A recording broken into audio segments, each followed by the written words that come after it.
One spark, one thought, one choice at a time. We build the collective.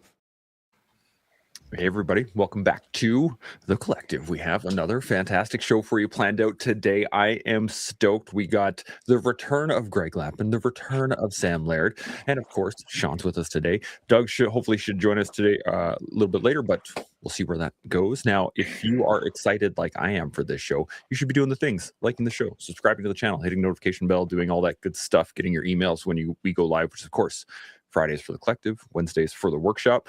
If you have any thoughts, questions, comments, anything at all, put them up in the comment section. We can hit those throughout the show. And of course, if you have not yet, make sure you're signed up for the reinforcement loop. That is our weekly newsletter. Goes out every week. And edition 54 just went out last night, which was a gooder. So make sure you guys are on that. And then we got comment right here, Winter Storm. Hey, buddy, what's going on? It's been a while. Good morning, gents. Good to see you. And other than that, let's get in some intros. Greg, it's been a little while. Who are you? Where you come from? All that good stuff. Who am I? I'm just a dude disguised as a dude playing part of another dude. No. Greg Lapin, for those of you that have already seen, I won't go into, but about 25 years between law enforcement and government contracting. Retired about 2 years ago from a full-time SWAT team, if you will, explosive breacher, assaulter, yada, yada. I run a couple of jiu-jitsu academies, jiu-jitsu black belt, and just always the student, really.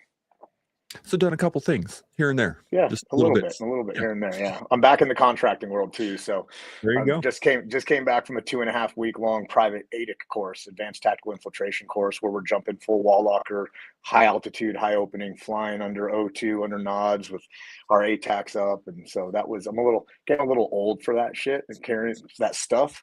Yeah, that stuff. See, I told you, I'll get it. Jumping out of planes with 100+ pounds of gear on, getting a little old for it, but I still enjoy it. Sounds like a lot of fun, I gotta say. To do like once or twice, that would be fun. But like every 2.5 weeks was a long time. That's a long time, yeah. I went and fun jumped yesterday, and it was a lot easier. That's a better way to do it, I think. Just Sam, why don't you give us a little rundown? I'm far less exciting than that anyway. So, I'm Samuel, and so I guess employment-wise, I run a company called Laird & Co. Describe myself as a faith-led well-being speaker or leadership speaker, facilitator. I go into corporate organizations and sports teams and help them increase some self-awareness and teach them some tools with that, and then hopefully they go off and action them. So that's pretty much me. Beauty. I love it. And I'm going to get him back on the jiu-jitsu mats very soon. When he comes back here, I'm coming for you. Shaun, how's life out in the mountains? Yeah, good, but be careful what you wish for. You're coming for what? For a beat down? Is that what you're coming for? Because maybe that's what Sam will be handing out, which actually addresses the topic today, which is ambition needs balance. Well played, Chance, whether you are aware of it or not. And, like we all want things, right? I mean, Greg wants to dive out of perfectly good airplanes, and the balance is in the air, in the plane. Like there's many ways we could tease all of that apart. But I want to throw this out because Greg raised the topic. I've just been seeing recently some videos of a guy. I don't know who he is or his background. I'm sure he's legit. But he was diving out of a perfectly good airplane with a big motorbike on his front load. I've gone out with some pretty big loads at high altitudes, but man, that's a big load. Yeah. And for the viewers out there, or the general public, I suppose, if you've never been in those situations, as it turns out, when you jump out of that plane, the weirder the package that you're taking out, the more unstable you are, which is a fascinating segue into what this topic perhaps is all about, today's conversation is all about. When I first started jumping out of planes, it was basic para, and then it was free fall, and then I was on the National Parachute Demonstration Team, the Skyhawks, and then I was like, in special operations doing that thing. And all along the way, they all had different things that I had that were challenges for me. But all along the way, I was taught how to face them until eventually you get given bigger and bigger and weirder packages. Now you've got a motorbike on you. Now you're jumping out with a tank on your chest. And all of these big things in life that get added to your life, you got to figure out how to balance them in the air. And you don't start on day one with a tank on your chest jumping out of a plane. What you do is you start paying attention to the people around you and as to how it's done. You don't look to the next leap, which is I want a motorbike on my chest. I'm just basic para, but I want a motorbike. So, ambition has to be managed carefully so that you are always just a little bit out of balance, but not fully. So Greg brought on the jumping out of planes idea. That's where my idea is going. I dig it. That's a great first thought. I got the word tempered is the thing that really kicks into my head when I think about ambition too. That is where I go to, is that it needs to be managed to a degree. And I want to get your guys' thoughts on it. So Greg, I'm going to come to you. What do you think? I struggle with that personally, and I don't disagree. That's probably something that translates through my professional career into my personal life, family life, etc. Is I have a hard time tempering myself. I tend to lean on the fringe of more almost out of control and dangerous if it's myself, not if anyone else is included, right? If there's someone else counting on me, if I'm flying my airplane and I'm flying by myself, I'll probably hang it out there a little bit. But if someone's with me, everything's by the book, right? But in my own personal life, I tend to choose chaos and fear and pushing the limit rather than temperance and balancing first. I'm not completely out of control, but I probably could use a little more temperance. I could probably use, let me maybe master this or get as close to mastery as I can to this first before I add the motorbike. Whereas I'm like, I'm confident enough. Let's send it. I'm not killing anyone else. I'm only killing myself if it goes wrong, and let's go. So I probably have some lessons to learn in that. I dig it. That's a good way to look at it, though. To lean on the side of, what is it? The song "Lunatic Fringe." You want to be just on the edge of it, right? Sam, you got first thoughts on this? Yeah, some really good points there. That word chaos, that's always going to come when we talk about growth, isn't it? And ambition, there's always chaos in that, and fear in that as well when we're being ambitious. I would say the first thought that came to my mind when you mentioned the word ambition was, what cost does it have? What's it costing you? What's it costing those around you? So what sacrifices are you going to make for that? And is it selfish? Is it selfish ambition, which is something all four of us are former forces, military, law enforcement. There was probably an element of selfish ambition at one point in our life. I would say in my younger life, 20s, ambition was maybe looked very different to what it looks like in my 40s. Probably, we'll go on to maintenance. That was something I probably didn't pay a lot of interest to in my 20s and probably pay more interest in my 40s. However, ambition, yeah, it's not necessarily a bad thing, but there's always a cost with it, I believe. I like that. There's a cost to everything for sure. And when oh man, this is already going down a really great line. Shaun, I'm going to come back to you. What are you thinking? Well, a couple of things. You had said that you kind of have to apply some sort of temperance, or you have to kind of control your how you engage in things, Chance. So one of the interesting things is if you're applying too much, then you're not actually being tempered like a sword. You got to beat on that steel really hard for a long time under heat and pressure, etc., in order to create a good blade. And so, like, at what point do you pull back? Like, do you tell yourself in your 20s, you know what, I want a kind of a lame blade? Or do you tell yourself, like, I want the mega blade. I want the Hattori Hanzo blade. What did you tell yourself when you were young? Me? I wanted it all. I wanted everything as a young man. And that was like self-ambition, because I didn't understand ambition through a bigger lens. I didn't have this universal sense of what ambition means to the planet. It was just me in my own tiny little world in my 20s, doing my best for sure, and doing it for the team for sure. But I was doing it for me as well, because I wanted certain things. I wanted to be a Pathfinder. And it wasn't because I wanted fame or glory or anything like that. That's just the job I wanted. That was a thing that I saw in my head that I was. And so I think ambition is kind of requires a certain sense of who do you want to be years from now? But on day one, you don't know what any of that means at all. And actually, when you become it, it usually takes a lot of years afterwards to get a better sense of actually what it meant. And so, as a young man, I had lots of ambition. And it wasn't to be king of the world, it was to be the king of Shaun. I really wanted to be the best version of myself. And that requires a certain fiery pace. You can't just bumble through life with ambition.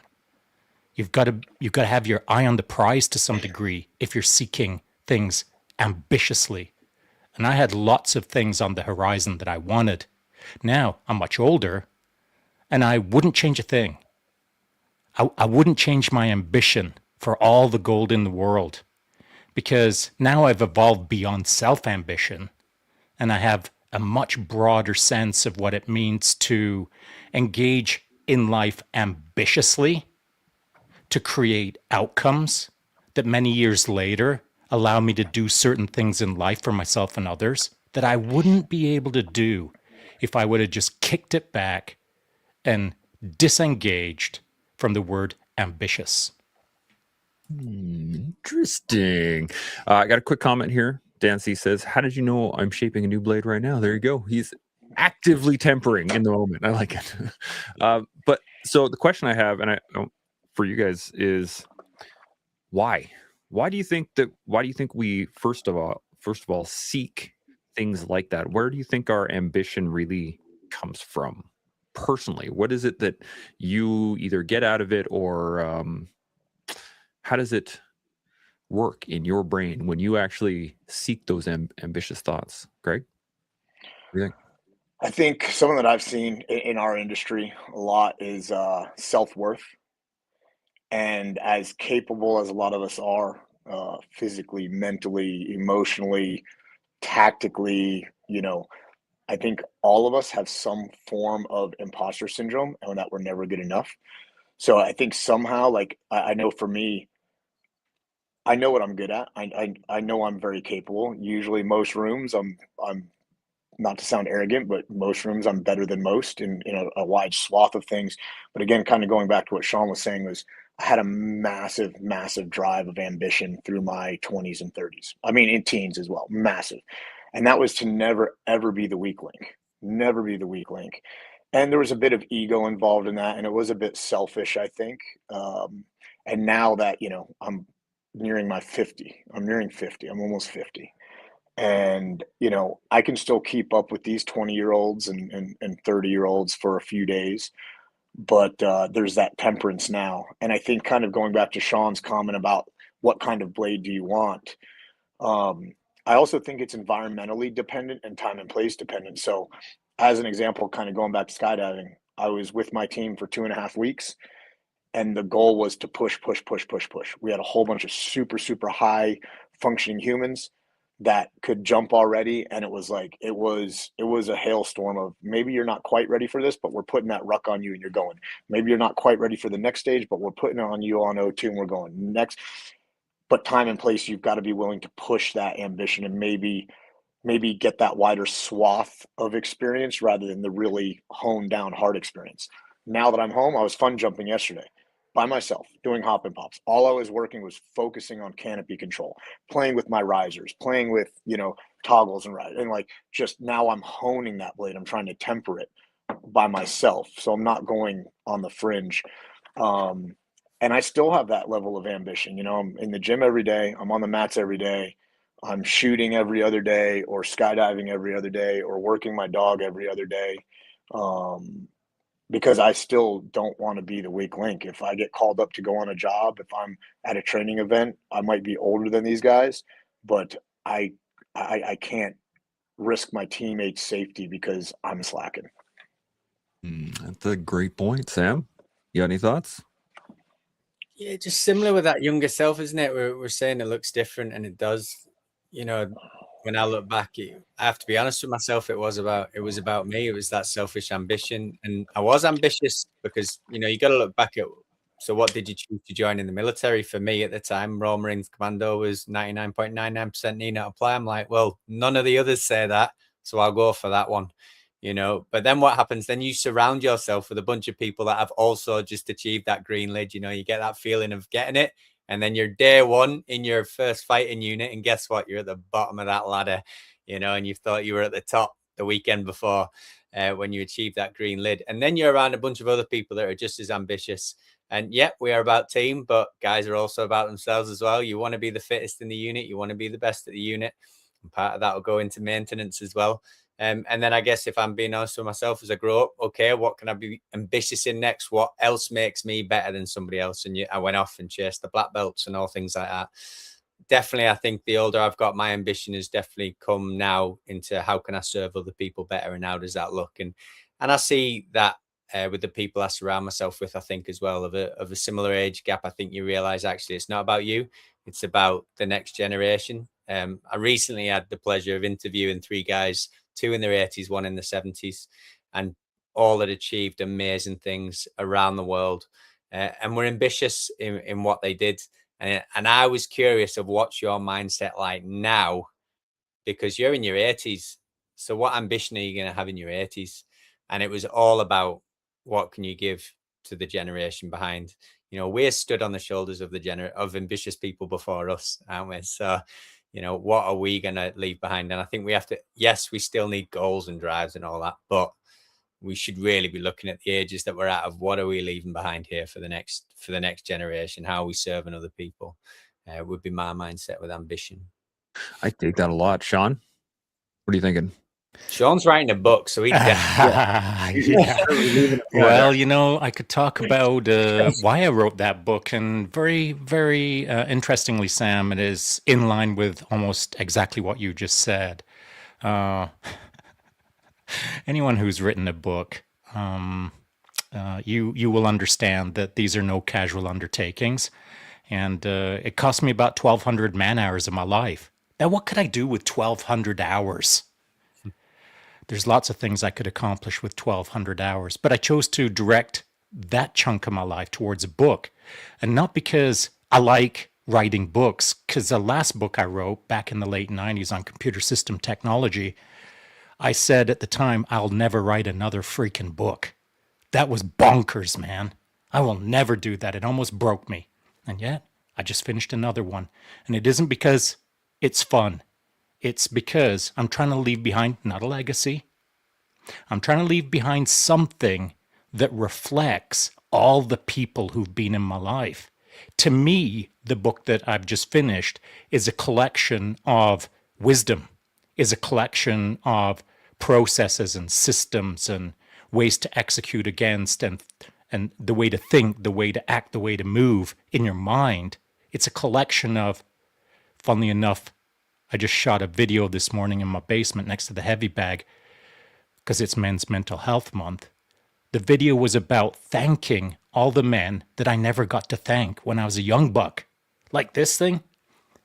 So many men got me to the start line, and then so many men got me to the finish line, and then so many men took me beyond the finish line, and I never thanked them because we just didn't back in the day.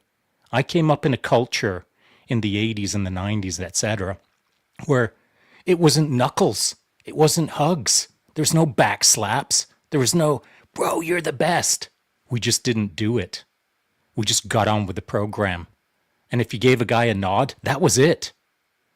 The most you ever gave a guy was a nod.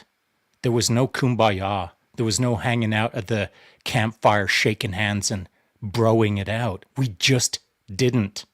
And that is a massive regret for me, because not only did I not thank enough men all along the way, and I'm not talking about the big moments, I'm talking about the tiny little moments that often get missed. I would have loved to go back and thank the thousands of men who helped me get to this spot in life, because not only to make them feel like they have value, that's part of it, but mostly it's to encourage them to keep on doing what they're doing. Because there are so many men in my past that don't realize the impact they had on me. But if they did, they would have stayed in the game of impact. They would have not only felt like I'd encouraged them to some degree, perhaps, but they would have felt like they can flourish in that. There would be thousands of men right now who would have been empowered by me back in the day, if I would have done it right, to be not only better men, but it would have been a very large footprint of men doing it right. And that's, when you can see it at 60, nearly 63, I can see the errors of my ways. And I would love to change that, but I can't. So now my point is this, that all of the things that I did, whatever, man, I would just love to go back and do a redo and thank all of the dudes who helped me do what I did. Bam. I got a couple of points on that I want to ask you specifically, but I want to get these comments out real quick here. Winterstorm jumped in here and said, how you temper a blade is just as important as doing it or not. Using the right things when appropriate will get the best results. Plunging a blade into the wrong thing will just make it brittle. And that it's the process of making the blade itself that is super important. Dan C jumps and says, I'm just starting one. Sweet baby Jesus, what have I done? He's talking about writing a book. And April M's sharing wisdom in itself is in itself such a gift. And I totally agree with that one. The thing that really, the question I have on that, Shaun, is Greg brought up the self-worth portion of ambition, right? We want to be worth something. We want to I want to be that. I want to do that. I want to have those things. And I'm thinking now in my early 40s that my temperance is starting to come from the fact that I've achieved some of those things, right? The stuff that I wanted to do and I've been able to actually do them. I'm starting to be the person that I want to be. And I'm wondering the connection between what you're talking about, Shaun, of thanking the people around you that have helped you get there, to providing them with the worth question of that would equal perhaps maybe a little bit more temperance in the application of their ambition. You get what I'm saying, Shaun? I'm going to come right back to you. What do you think? No, I didn't follow you tightly on what you're asking, but maybe you could run it a different way. I can re-ask it. So do you think that by giving back that portion of worth, the thanking someone for doing the job that they did, or providing them that slight motivation to continue the work to make themselves better, do you think that would give them the temperance with their own ambition to either maintain it or be able to manage it in a better way? Okay, I understand. So, to your question, that's irrelevant to me. And I know that's not a good answer, but it is irrelevant because now that's on that guy. And how he plays it, that's on him. I'm not here to shape his further responses, or I'm not here to shape his direction based on what he thinks in that moment. My only point is this, that if I could have gone back and thanked all of those men in the right way, that would have encouraged them to keep on keeping on, being good men, that's what I would have liked to have done. And in each instance, that would have looked different. And it wouldn't have been jumping in the hot tub time machine so that I could go back and start bro hugging everyone. That's not what I'm saying. What I am saying is I would have liked to engage with all of the men who helped me along the way, to let them know thanks in all kinds of ways, to encourage them to keep on keeping on and doing it bigger, better, faster, if you will. Because without that, they're now, it's a lost opportunity. They'll never know it unless they listen to this, and then maybe they'll think whatever they think. But to your question, Chance, whatever they think about what I'm saying right now is not mine to control. I'm controlling what I have right now. And that's the agency to let them know, thanks, boys. I wish I could have done it better, but I didn't. But here I am trying to do it right now by saying to other young men, get in the game of being thankful, of being grateful sooner than you think you should be. Because again, as Sam has said, as young men, we're all perhaps very ambitious, self-ambitious. But I believe that's part of the process that you have to engage in order to see the best version of yourself. And then further to Sam's point about speaking with men who are 70 and 80 years old and now how they see the world, looking back through their rearview mirror, they see it in different ways than I. They're far more wise than I am because of their years. They have the maturity that I still don't have. And so they see the world perhaps more clearly than I do. I've got a question for Sam on that. And it is, I know what keeps me in the game now, and it isn't ambition, it's curiosity. And I want to throw that out there as a point of discussion at some point in this podcast, because, you know, Greg is an example. He's large and in charge. He's diving out of perfectly good airplanes with tanks on his chest, and he's making it happen. But why? Why is he doing that? Maybe he's doing it because it all makes sense to him right now. But when he's 56, it ain't going to make any more sense. And so then what? Then where's the why? Then where does the ambition come from? When he's 70, where does the ambition come from? So my question to Sam is, those men maybe had answers for you. My answer is curiosity keeps me in the game, and I feel that can keep me in the game until I'm 1,000,000 years old. It isn't reliant on my ability to kick a tank out of a plane and chase it. Curiosity allows me to engage in that and probably fail, but curiosity carries me through life. So I'm curious, Sam, what are your thoughts on what those boys had to say? I love that, what you're saying about curiosity. I literally used that this week, but I was talking about not judging people.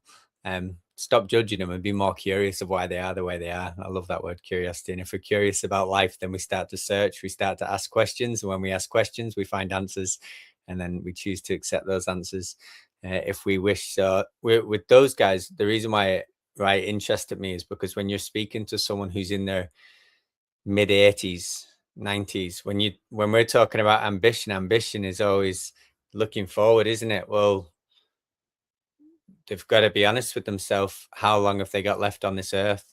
How much are they actually physically capable of doing, even mentally capable? And so ambition to them means a whole entirely different thing. So again, when we mention the word ambition, I think you need to think, where does your brain go straight away with ambition? Because if I was to talk about ambition in my life now, I'm ambitious to be the best husband I can be. I'm ambitious to be the best father I can be.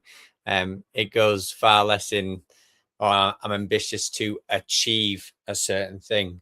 At this time in my life right now, that's not there now. I can have plans and goals and work towards them, but I'm not sure whether I'd use it as big as ambition. Just with some self-searching there. So it's very different. You know, I think your ambition changes when your identity changes and you know who you are, you know. So obviously mine would be very faith-led, which looks very different from when I was in the military. So we have to ask ourselves a lot of questions with our ambition. And is it truly about self? And if it is, and, you know, self-esteem and self-worth has come up, I think they're really interesting questions then, because again, we're going to get to a point where, let's say it's a physical aspect of our life that we're using as ambition. We're going to get to an age where that physical aspect is not going to be there. That's going to be a very painful moment that you come to. So how are you preparing yourself for that time? I'm not saying that's necessarily a bad thing, but there is going to be a time where that comes to an end. So then what? When we've achieved the thing that we've achieved, and we've talked about this in the past with the what next moment. So what are you ambitious for? I think that's a really deep question with many deep answers. You can go many different ways. Greg, you got any thoughts on any of this?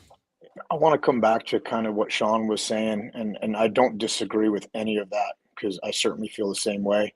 You know, just an expression of gratitude. It goes a long way, all right? But I would almost argue, Shaun, that your success, our successes that fall on the shoulders of those men that got us there, is almost thanks enough, right? Because for me now, I just promoted one of my students to purple belt. And as we all know, getting a purple belt in jiu-jitsu is a big feat. You get a purple belt, you're a legit jiu-jitsu practitioner. And if you get your purple belt, you're going to get your black belt one day. More the odds, you know, the probability shows. And he didn't have to thank me. Him achieving that under my tutelage of the last 3 to 4 years was watching him train, watching him roll, watching him now coach and teach is almost thanks enough. I get that gratitude just watching him. And I would almost say, like, the guys that pushed us through, they know. And the fact that we didn't fail them, that we have become these men that they can be proud of, basically, that, no, hey, I helped build Shaun into what he is. I helped build Greg into what he is. I would almost argue that with men like us, that's almost thanks enough. But a little expression of gratitude does go a long way as well. I've gotten into really telling, like, my close buddies that I'm proud of them. That statement alone, hey man, I'm proud of you. Whatever it is, whether it's life, whether it's struggles, whether it's work related, so that's what I got on that. What a grateful, or what an amazing thing to be ambitious with, though. Gratitude, right? Like, if you really want to start looking at, I was thinking about that, ambition, I think, has, for me at least, it's broadened rather than narrowed as I've gotten older. So like you were saying, Sam, I'm more ambitious on topics than I am on any one particular thing. I don't really feel the need to be the best at that, but I want to be the best version that I see in the moment. And I'm really digging this. I'm happy to kind of sit in the background and listen, because it's an awesome conversation so far. I got a couple comments and then we'll get right back into it. April M says, gratefulness and humility tempers the ego and leads to a wonderfully balanced perspective on life. It's truly nourishing to be able to thank the people who have played a crucial role in our evolution. That's a great statement there. The fragility of life and its brevity lends itself to more sober thought. It definitely curates ambition in a manner that is healthy and grounded. I would say it does, or it can, because I do know some pretty cranky 80-year-olds as well. And that finishes off with, gratitude is the supremely divine attitude to have. I agree. And I think that's kind of what I was going at, was that I seek to be a more grateful person just in general. That's one of my ambitions in life at this moment, or similar to being the best dad I can be and the best person I can be. Like, this is just awesome. I'm going to come back around. Shaun, what do you got? Yeah, well, first of all, I want to thank Greg for laying it out like that. It's not like you twisted it in a way that I'd never thought about before. I have heard that before, and I have thought about that before. But, it's a good reminder. It's a timely reminder, because I haven't heard it for a while. So thanks, Greg. I think something that Sam said also that is important, and I'm going to use as the example, not because he was off base or anything like that. It was all super legit. But he was talking about how, one of his focuses is to be the best husband that he can be and the best father that he can be. And I feel the same way. I mean, if you're not feeling that, if you don't think that, then it's time to reevaluate while you're in the game. And I understand that life isn't easy, and I understand that it's not like smooth sailing to be the best dad. All of these things are super freaking challenging, but your focus should be to try and do your best in these matters. However, the twist or the wrinkle in this is that Sam is in a different phase than I am. I'm going to guess, because my two sons are now out of the house. Like, I went through this really condensed period of time, 20 years of my life, where my team was my family, and it was all about the team. And then there were others around us, and they were also part of it. But honestly, my boys, I target locked their lives, as it were. And so they were really, really, really a big focus for me. They were my ambition. Now, they're both out of the house. One's just finished mechanical engineering. One's in Japan. He's doing neuroscience, whatever. They're out of my life to some degree. They're their own men. And I wish them all the best. And I couldn't love them any more than I do. And I couldn't, help them any more than I am. But they're now their own men. And so where does my relationship lie with that? They're not my 1 billion% focus anymore. They're only my 1 million% focus. And so the phases of life, the reason I'm preambling all of that is to state that at some point in a man's life, whatever you were focused on as the driving force, the phase of life will shift it. You were trying to be mega dad. Now you can't be mega dad. And so what does that mean? That transitionary phase. Does a person have to realize it up front and think, I better get a target B to apply my ambition against. What's my fallback plan when my kids move out? Like, where do I throw all my energy into? Like, these are good questions with no easy answers, but they're questions nonetheless that you will face at some time in the future. I dig it. Sam, you got any additional thoughts? I completely agree with what he's saying. I'm aware I'm in that season of life. I'm also aware I've only got a couple of years left of that season of life, and already thinking about the next steps to that. So I would completely agree with what Shaun's saying. So he's in that phase of life right now where, okay, where can he? Well, look, he's wrote a book. Probably would have found that quite hard while he was while he was looking after the little one. So while he was invested in his military career, so ambition changes. I don't disagree. I dig it. Greg, you got any thoughts? Yeah, I think the level of ambition doesn't change, but where we put that ambition, that goes with our seasons of life. I think all of us on here are probably more ambitious than a lot of the population. Otherwise, we wouldn't have achieved what we've achieved. You know, there was some driving force to make us put up with misery and struggle and persevering over these really hard things to become, in our mind, the best at what we wanted to be, what we wanted to do. And that ambition shifts to other people, shifts to other focuses in life. You know, even on honestly on a day to day, like I step into my jiu-jitsu academy, my ambition is to be the best coach and the best training partner that I can. I go out to the range on my own with my pro timer, and my ambition is to beat me, and totally 100% selfish. Same level of ambition, very, very different targets, if you will. Jumping by myself, my ambition is to do my thing and better myself. Jumping with my team, my ambition is to get in the stack and be a good teammate and fly in that stack and not do my own thing, not be an individual, be a member of the team.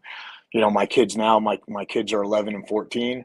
My son is, he's wrestling. He was one of 3 kids that got asked to wrestle up for the high school varsity team. And this is only his second season wrestling. He's already getting scouted by colleges. And when it comes to that, my ambition is to focus on him. My ambition is to guide him to be this young man to turn into a man. You know, now he's talking to me about wanting to go into special operations, which was never something that he ever brought up. So my ambition is to guide him correctly, the pros, the cons, the uglies, the pretties, all of it, not skew his, give him the most amount of information that I can, knowing again, in 4 years, he's going to be gone. He'll be at college wrestling, or he'll be in a soft pipeline, and then it's not really mine. It's up to other men to lead him, to guide him. So, So we've been talking about ambition now for about 40 minutes, and I really love it. But I want to talk about the other side of this, because I think it's really important that we understand how to maintain, how to consolidate, how to step off the firing line per se, and actually refit, rearm, do all the things that we would naturally have to do after big pushes and stuff like that. And I'm wondering where your guys' line, where do you hit that point where your ambition takes you to a certain level, you either achieve the thing or you don't, or whatever happens, the outcome is irrelevant. But there is a phase after that where you have to kind of like stop and check in, make sure you're still alive. Do I have all my limbs? Do I got all my ammo? Do I like? And I'm wondering about your guys' lines. Where do you find that?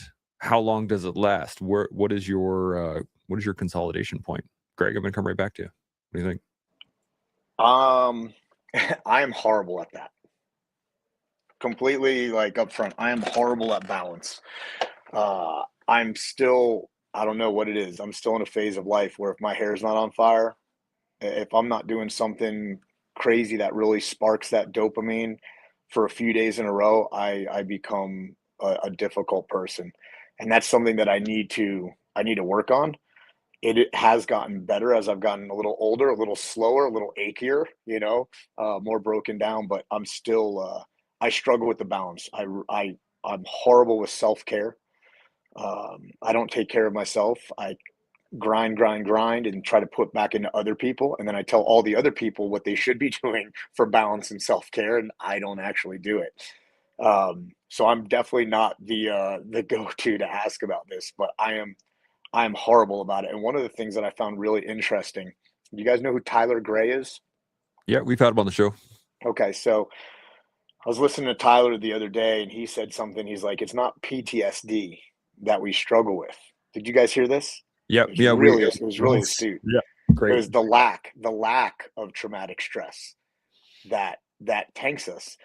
And I'm in that phase of life right now where if I don't add in my own instituted sort of traumatic stress into my life, I unravel. I go dark. I am not a good person to be around. So it's for me, it's like trying to add all these little things, and that kind of goes back to ambition. But I lack the balance. I do. I lack the balance. I'm not good at self care or refitting. It's go go go, and I need to work on that. Bam. The honesty is just fantastic. I love this, man. This is one of the hardest things to admit, right? Is that I'm not very good at this one particular thing. So I love it. Sam, you got any thoughts on this? I was just thinking, I do love Greg's honesty, to be honest. Not many people are like dead honest about those things. But also, I'd say your heightenedness of self awareness, you're probably better at those things than you think as well, because you probably do what you need to maintain to be able to live in the chaos that you live in. So I don't think that's necessarily a bad thing what you're saying, as long as you're mega aware of it. I think of it like, when you got your vehicles in the military, you got to first parade and last parade them. That's kind of, I think there's different levels of maintenance. So I'm big on checking with myself in the morning, checking with myself at night, as if you should with your vehicle when you pick it up and drop it off, like when you get your hire cars. So I think of, you've got those smaller maintenance checks, and then I've got longer maintenance checks. I look at that 4 burner approach from, if you've heard of it, from James Clear.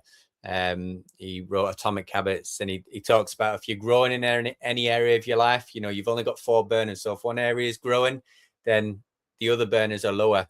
You can maybe have 2 on the go, but never all 4. So the ones that aren't burning high, how are we maintaining those things? Because if you're growing in one area, you have to have a level of maintenance. And if you look at different aspects of your life, there's always that.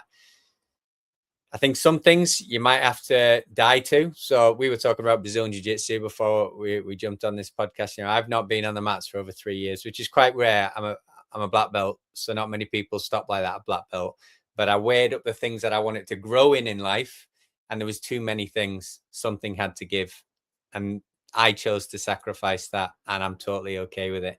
Other things in my life, my physical health, I wasn't willing to stop, but I'm just maintaining. So I don't go to the gym here. I do a band work on my door, and I run a lot. But when I'm over in Canada visiting, I go to a gym and lift weights. But if I wasn't doing that maintenance, that band work in the house every day and going for my runs, those weights would be a different story when I go to Canada. But I'm always okay when I go, because I'm not stopping. I'm just maintaining, and I do a bit of growth, and then I maintain from a physical aspect. And I think you can look at an emotional aspect of your life, a mental aspect of your life, a physical aspect, a spiritual aspect. There's always different points. Some are growing and some are maintaining. It's just being aware of where you're at in those things, and then find a nice rhythm with it. It shouldn't be a psh, psh, up, down, up, down. You can have a nice rhythm with maintaining and growing. And that's how I try and visualize that in my mind. Ooh, I really like that, the flow of it all. Shaun, what do you think? Well, to kind of echo what Greg said, I used to be pretty terrible at it, finding balance, and I was just all in on whatever I sank my teeth into. I was like a dog on a bone, and I was going to eat that entire bone. And my boys have witnessed that as they've grown up into men. They've seen their dad with that fiery sort of velocity to such a degree that, and I mean, any dad out there, your kids pay attention to your every move, but we don't realize how much they're paying attention. And so right about the time that my boys hit 16, 17 years of age, they became more and more comfortable or able to say, when something was kicking off, they would say, yeah, but you're Shaun Taylor and you live your life differently than most people. You ignore the injury, or you don't get the sleep, or you push so hard that you put yourself in the hurt locker. Because that's what I like to do, because that's what I'm used to. And that's what kind of stokes me. and everyone's stoked by all kinds of different things. And I was just living my best, stoked, hardcore life. But my boys were seeing it, and they were seeing kind of the fringe of the downside to it. And so, more often than not, when anything was just a bit too much, they'd say, yeah, but Shaun would do it, like almost as a negative. Like they were calling me out for kind of my too hardcore ways.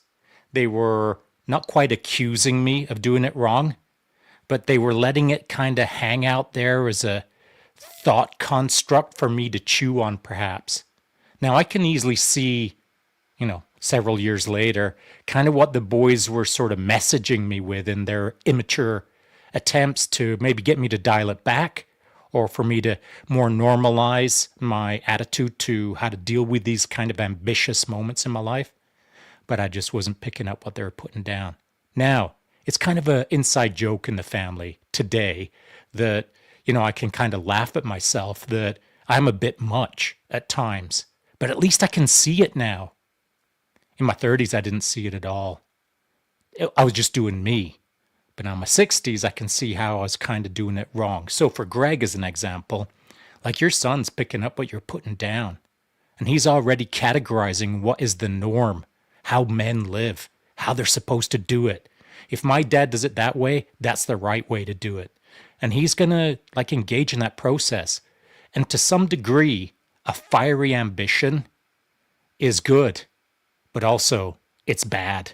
And so our job as mature men is to help inject some of the more holistic or the totality of what ambition brings to the table, the upside and the downside. Ambition will get you all the way to the finish line. But when you get there, there might not be anybody with you. There's no one to celebrate, and you're not even celebrating it yourself. And so, these are just random ideas that are rumbling around my head. This is good. One of the questions that I have here is, when have you ever seen success be a liability? And I think this is it goes down this realm, because there is a point where you can push and you can drive and you can do all the things, and your body will eventually just shut down, right? Like you can push your body to the point that it just doesn't work anymore. Well, guess what? Now it takes 4 people to get you off the field. So your success, your drive, your ambition, your thing to get to that point has now become a liability to the team. And this is the challenge too, because Greg opened us up early with the fact that for the team, you'll do whatever is necessary for the team, but for yourself, you're like, well, it's just me. I could go launch myself off this cliff and it'll be fine because it's just me. But it's never really just us. Like, we have people surrounding us at all times, and I think this is it's an important topic to sit around. Is that, yeah, that drive can push people away. It can put you in positions that are not positive sometimes, and you may have successfully completed the task, but failed the rest of the portion of failed the mission. You know what I mean? Greg, I'm going to come back to you. Any thoughts on this? Yeah. So my first thought goes to, can you think of any one truly successful person that was not that dog on that bone? If you want to truly be successful, you got to be a man on fire about what you want to achieve. And going back to Samuel's burner analogy, that one burner's got, if that's what you want to achieve, that one burner's got to be higher than the rest. And other people, other things are going to sacrifice for it. Talking about your boys, look how successful your boys are today, Shaun. And I know you know this because, I mean, heck, all of you are more intelligent than I am. But, had they not seen Shaun Taylor, this is what Shaun Taylor would do. Had they not grown up seeing that, and maybe they're like, well, I wish Dad would throw the ball with me. But then they're seeing a man achieve things and persevere through things that they automatically, through osmosis, adopt. My son, going back to my son, do you guys know what Robin Sage is? So my son got to go to Robin Sage to be a guerrilla role-playing child fighter for a week. Wicked. I dropped him off. A buddy of mine that I used to work downrange with runs a bunch of the training lanes now. He invited him out. I went to the team house, got my son his kit, and he got taken off into the woods for a week. I got to see him throughout the week on operations that I was helping control. And the very last operation, they made him a saw gunner. Now, my son's 14 at 115 pounds. He was carrying a full-size saw, two 200-round drums of ammo, a giant med pack, and his ruck, his own ruck. So he's probably carrying almost his body weight. And I could see it. I could see it in his face, in his eyes. He was smoked. And he was driving on.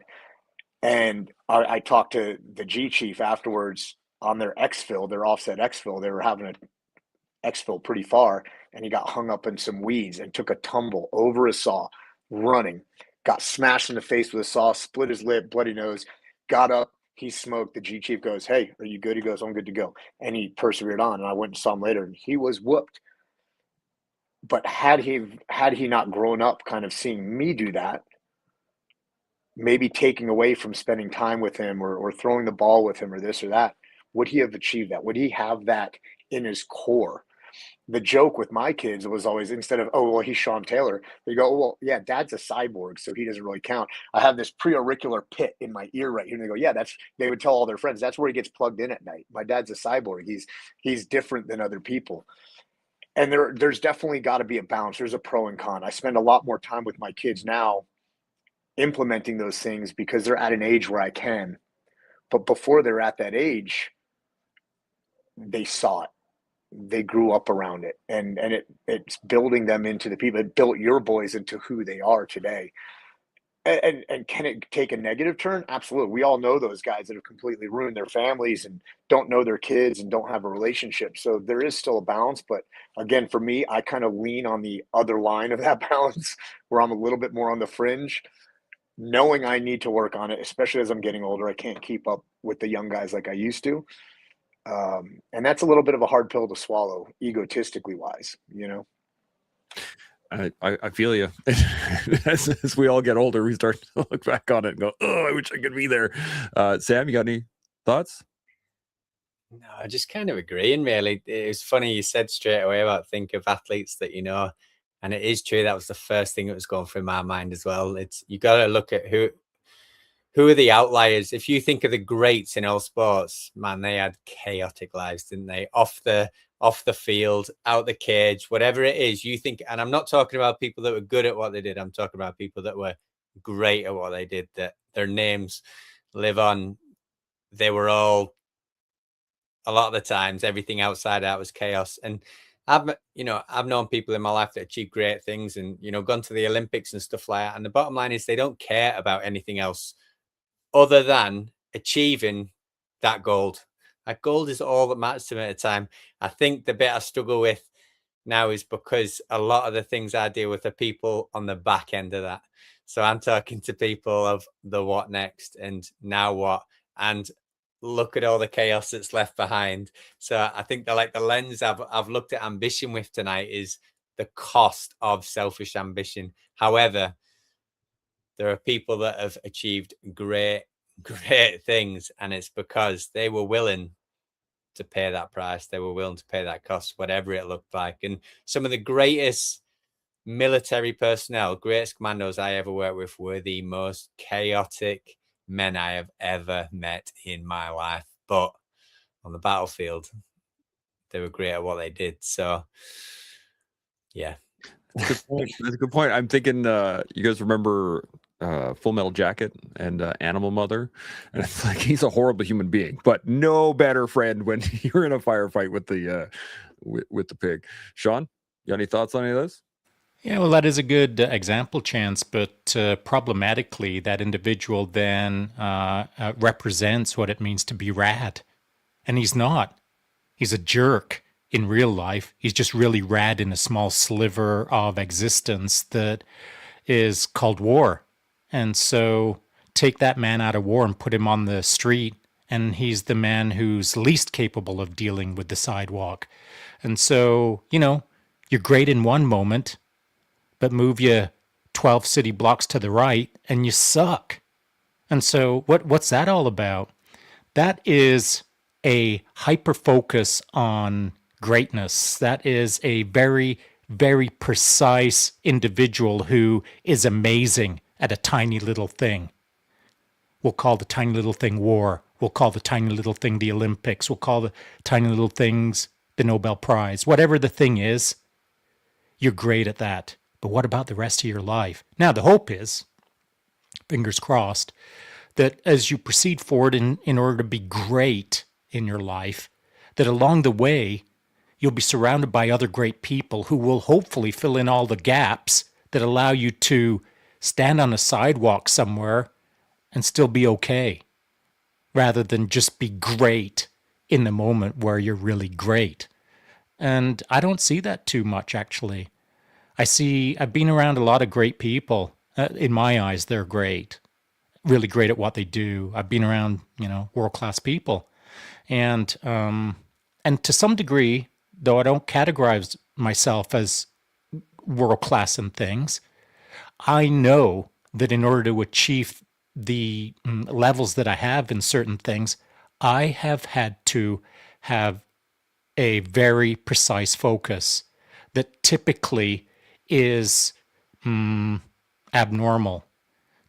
And I would go so far as to say this, that I have been careful in the past to explain my mindset in respect to what is required to achieve certain things, because I don't really want to put the word out on the street that you have to be kind of bonkers to achieve greatness. I don't want to put it out there and say that you have to exclude everything in your life to really be it. But that's kind of how I feel. But by putting that message out, any young man or any person who hears that at a young age might latch onto that and think that the only way to greatness is to exclude everything other than the thing that I want, my own selfish ambition. Well, that's not how the world works, actually. The world that is wrapped around you is visible and invisible. And the moment that you start thinking about how you get to greatness, you'll realize that it ain't you. It's something else that got you there. And that's a really deep conversation. Sam up in the top right corner of the panel for me right now, a man of faith. I could easily say, and religion is not my thing. Spirituality is. But I could easily say this, that Sam's religion, his faith, has taken him further in life than without it. And so did his faith get him to where he is now? Did the Lord get him to where he is now? Did a misplaced story about religion get him to where he is right? None of that matters to me. All of that stuff is irrelevant to me. I mean, it's interesting, but it's irrelevant. What I do is I look at the man and evaluate him as such, based on what I see, hear, think, and feel. And then if they're interesting to me, as Sam is, I'm curious as to how he became the great version that he is. And I want some of that. I want some of that secret sauce. It's not ambition to be greater for myself, but I'm curious about greatness. I'm curious about what Sam's ambition taught him. And so in a roundabout way, I'm saying that you can be ambitious, and there's many ways to achieve greatness, but perhaps one of the things that'll get you there quicker is by just being a Terminator 9000 and being a jerk and just excluding everyone else around you and going for it irrespective of what anyone thinks. That's the message I should put out, but it's a message that not everyone can understand. And so I don't throw it out there a lot. Interesting, Sam. Come right back to you. What do you got?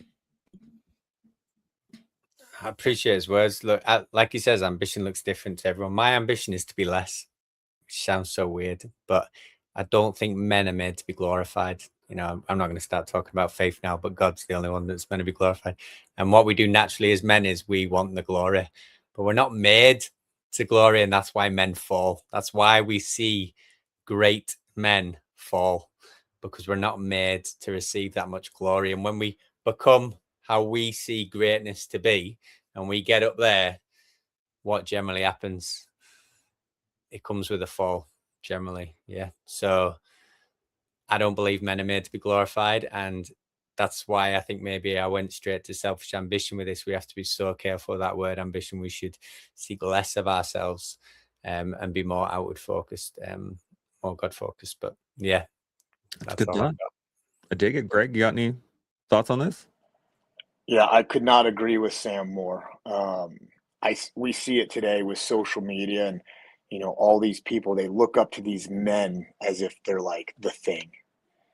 And what we see a lot with, I see it a lot with guys in our industry, and they start a podcast or they get a show or this or that.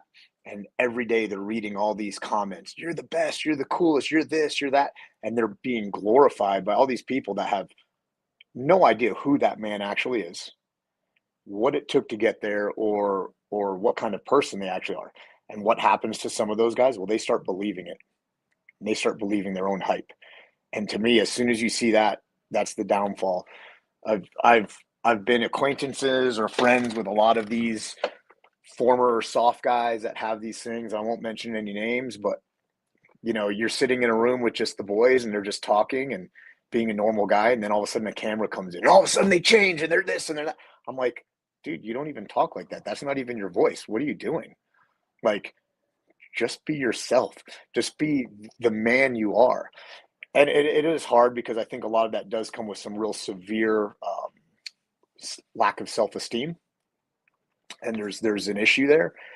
But I always tell people, like Jack, you guys are familiar with Jack Carr, the writer, retired SEAL writer Jack Carr. Well, my canine and I just did all the theatrical movie trailers for his new book. And I'm getting all these comments, and all my friends are hitting me up. Hey, when you go big time and you're on Amazon Prime and all this, don't forget us about the little guys. Well, here's the thing. People will watch that and think I'm some super cool guy. And then I come in on the mats in the evening and I get the brakes beaten off of me. None of my students care, and that's a sense of humility. I'm just a man, just like any other man. And I don't care if you're a computer programmer or some bad soft operator or anywhere in between. We're just men. Are you good at what you do? Do you have the ambition to be a good human for society while not sacrificing your own drive? You can't sacrifice yourself. And that is something that I think we do a lot as servants. Whatever we serve, we sacrifice ourselves for the greater good or the good of others in our team. I mean, and I'll do it on the mats. I'm broken. I'm not feeling good, but there's an odd number of students, and my one big super tough wrestler doesn't have a partner. I'll get up no matter how come on, man, I don't want you to sit out. And I'm sacrificing my own safety, my own physical health, because I want to give to him. So there's definitely a balance that, again, I'm not very good at, and I need to work on that. I just chip in on that. By all means, I just think that's great what you're saying there, and going back to what Shaun said, because I think something I've found, people connect in weakness, not in strength. That's not to say that we shouldn't achieve great things, because we should, and we should show people the pathway to that and work hard to achieve these things. But when we connect with people, it's very hard to connect with someone with strengths because it seems too far away. I can't be Shaun because you're Shaun. You're Greg. I can't do what Greg does. You're too amazing.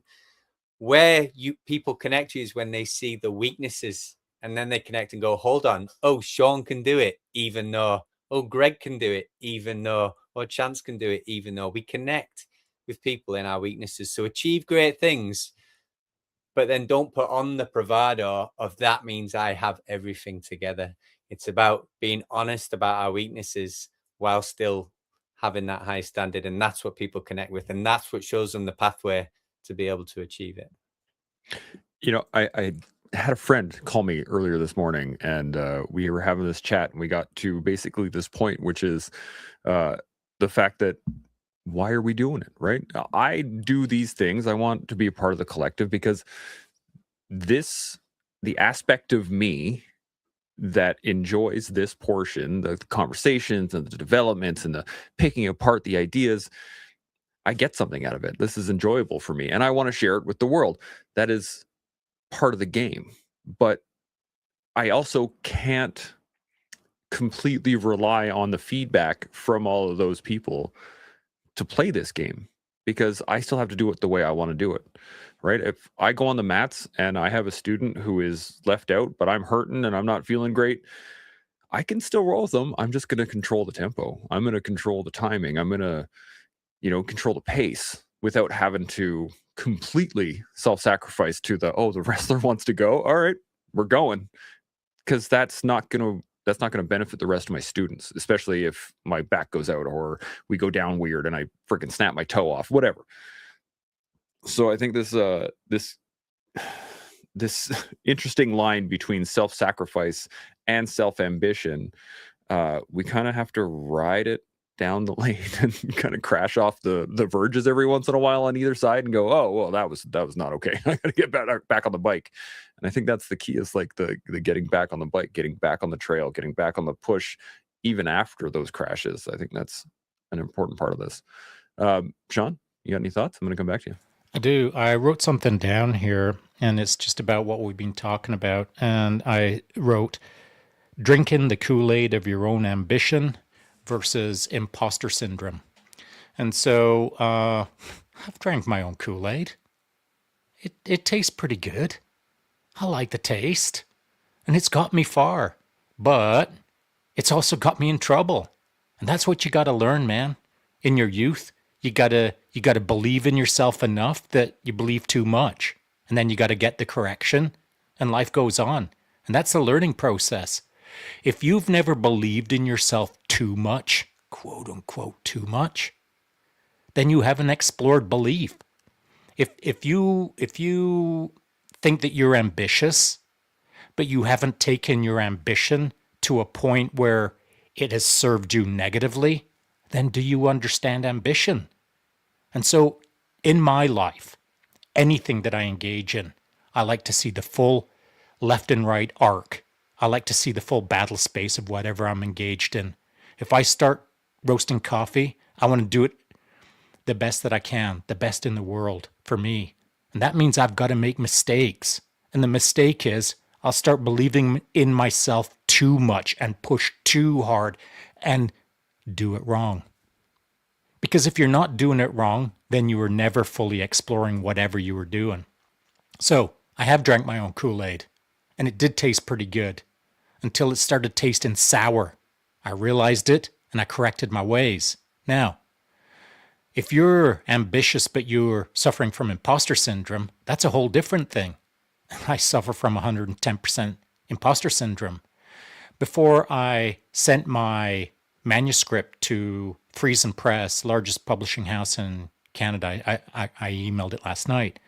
My finger was hovering over that mouse button for send. And it hovered and hovered. There was sweat running down my back. Because I was freaking out. Who am I to write a book? Who am I to say these things? Who am I to try to help? I just wanted to move my mouse over to the right and say delete and make it all go away. Because by hitting send, what I've done is I've exposed myself in a number of ways. I've exposed my mind. I've exposed my writing. I've exposed what I hope is going to help people. And that will be evaluated by people that I don't know. And they'll think what they think. And to my earlier point, I can't control that. But I got control of myself. And as I have the agency to move my mouse back and forth, I was torn between hitting send and delete. Because I don't want the aggravation. I don't want the noise that'll enter into my life from hitting send on that book. But I did. And so why bother? Why did I do that? It's because I had to think more than myself. I had to get out of my stupid little imposter syndrome world and almost lie to myself that this book will help someone else.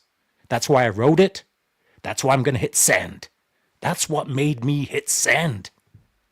Because if I hadn't have had that, then the little panicker in me, the little imposter in me, the little kid who thought he didn't have value, there's no way I would write a book. There's no way I would do any of this.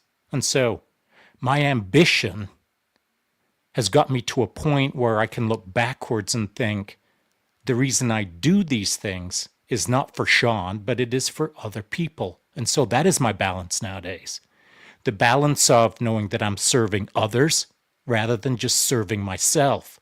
Now, that doesn't mean to say that I'm not part of the equation. There's got to be something in it for my little lifestyle, my little journey, my little existence in the universe. There's got to be something in it for Shaun. And it doesn't have to be much, but there's got to be something that takes me to the next thing that I do. But ultimately, 98.7% of all of this was for everyone else, not for me. But that's not the way I thought when I was 20. But that's how I think now. Greg, got any thoughts? Yeah, so I want to touch on what Shaun was just talking about, and then I want to go back to what Sam was talking about. So you still hit send. And that is something that I feel is getting lost in the younger generations in a lot of our society. You cannot be courageous. You cannot be brave without fear. There's got to be fear involved. You're not if you're doing something that you're super comfortable with and there's no fear, you're not courageous. You're not brave. You've got to be fearful of it. Go, oh, what am I doing? What is this? I'm scared. This might kill me, or this might embarrass me, and you do it anyway. Right. And that's courage. That's bravery in all different forms.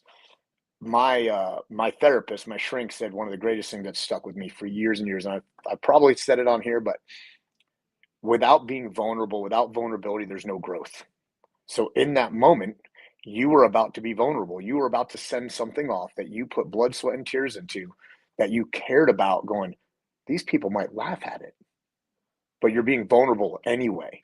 And you grow from vulnerability. You grow from being vulnerable. I just had a bunch of cops sign up for jiu-jitsu. They've never trained. And they're terrified. These are grown men, cops, big, burly, tough dudes. They carry a gun for a living. They fight bad guys. And they were terrified coming through the door of my jiu-jitsu academy. That's them being vulnerable. They're going to grow from that. With the fear, they're being courageous and brave.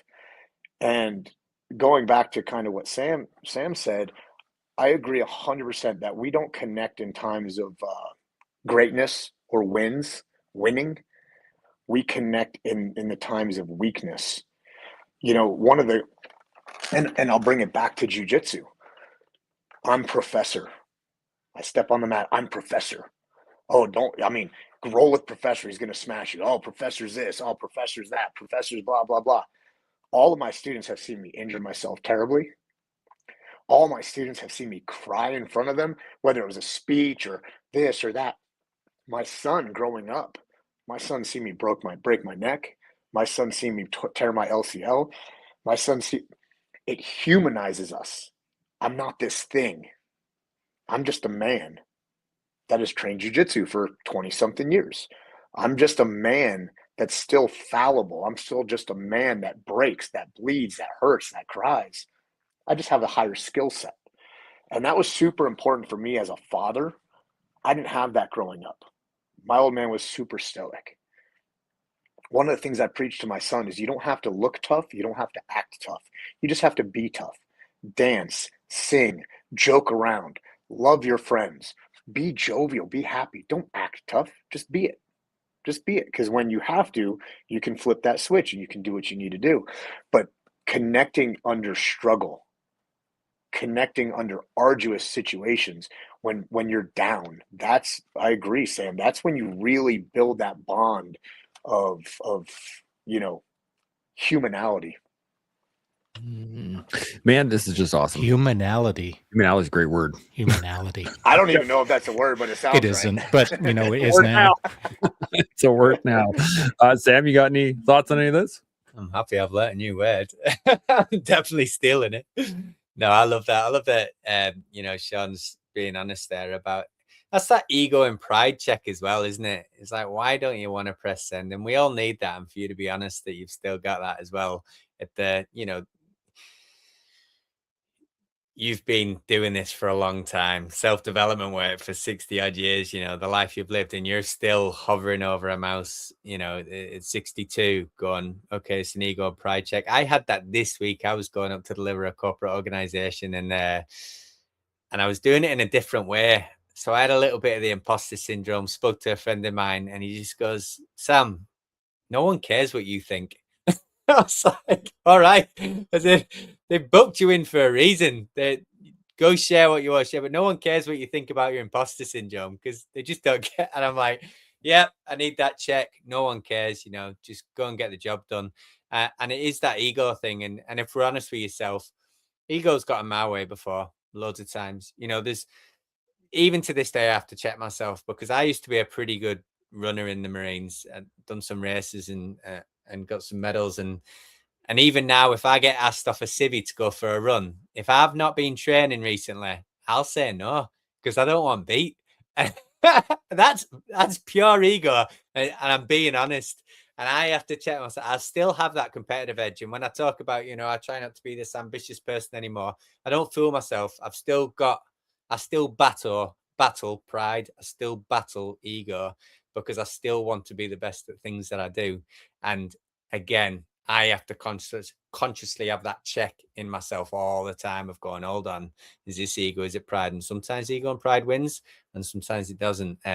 So I love everyone's honesty there, and Greg's as well. It's just so important, I could not agree more. You guys are making me think. I've been playing my guitar for the last little while now, and I have probably about 24 videos of myself playing and singing that I have thought about posting online, and I still will not do it for a little while yet until I feel comfortable doing it. But like compared to what I used to be able to do, which is nothing, compared to what I can do now, which is play, I'd say 12 or 24 songs and sing with it, but I know that I'm not good at it, which is why I don't want to post it, which is the ego kicking my ass right now, just telling me like, oh, you're not good enough to put it online. You're not good enough to do that. You're not a good enough singer. And that level of vulnerability that you have to have in the moment to be able to just pass it off to the world, that send button, that post button, whatever it is it's tough. It's a hard one to push sometimes. Shaun, what do you got? I see you smirking. It is hard. And it'll always be hard, in my opinion. Like, I'm always trying to keep my ego in check. But what does keep it in check mean? It means keep it in balance. Because we all need some ego. We can't be egoless. But we can't be ego-filled. And so then it's a balance, right? That's what the whole premise of this show is finding that balance within that ambition. And ego is part of ambition. And so to squash down the idea that you're the best at something or you're the worst at something. These are how we run our life. These little ideas. Chance, when you said the words out loud, I'm probably not good enough to put. Yeah, you are. You're better than last time. You're better than a year ago. And by the way, a year ago you were bad. But I bet you're better now. And Yes, so why wouldn't you correct the record? And not the record for the internet, by the way. Why wouldn't you correct the record for yourself? Because right now you're living in the past. You're evaluating your today against the last time you put yourself up on the internet with a guitar, which was bad, by the way. And now that's who you are to the world, to some degree, and you know it. But you haven't corrected the record. And so it's kind of a little important for you to sort of put out there that you have been working hard in the quiet, in the background, that you are engaged in life, that this was something important to you that you stayed immersed in, but quietly. And it's not that now you're going to pull the little trick out from underneath your sleeve and show that you can now do Van Halen. It's not about that. It's about showing the growth in your life through focus. And perhaps the greater part is encouraging others to pursue in your footsteps. So there's some dude out there right now who saw you play guitar and thought, that doesn't look very interesting. But if they saw your next video that you put out later today, wow, I can learn how to play guitar in a year. I played all the instruments in high school except guitar and drum, the cool instruments. My first instrument was clarinet. What the heck, brah?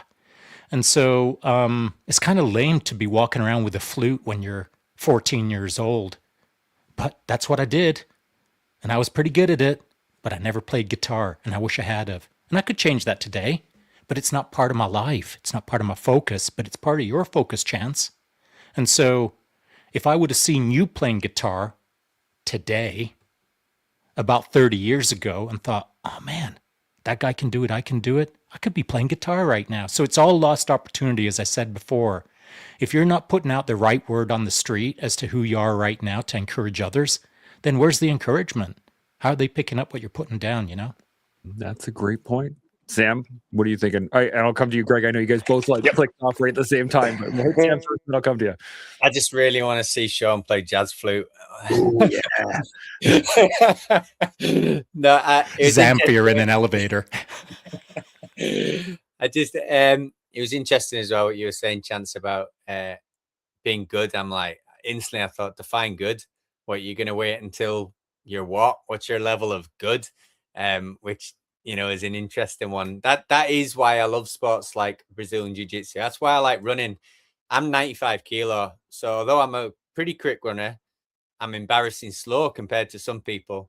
You know, Brazilian Jiu-Jitsu, I'm pretty good Jiu-Jitsu competitor, but I'm embarrassingly bad compared to some levels. So I have to assess the good. And if I would only do it when I'm good, I'd never do anything in life. So I'm looking forward to seeing those videos. What kind of popped out of me in my mind as well when Shaun was speaking about balance, actually, it was just came to me that I've realized that ambition for me is just done slower now because I'm trying to do it with balance rather than when I was younger, where you're willing to sacrifice and have the chaos and all that and full throttle, let's go for it. And I think it just came to me a kind of self-realization. It's not the fact I'm not necessarily ambitious anymore.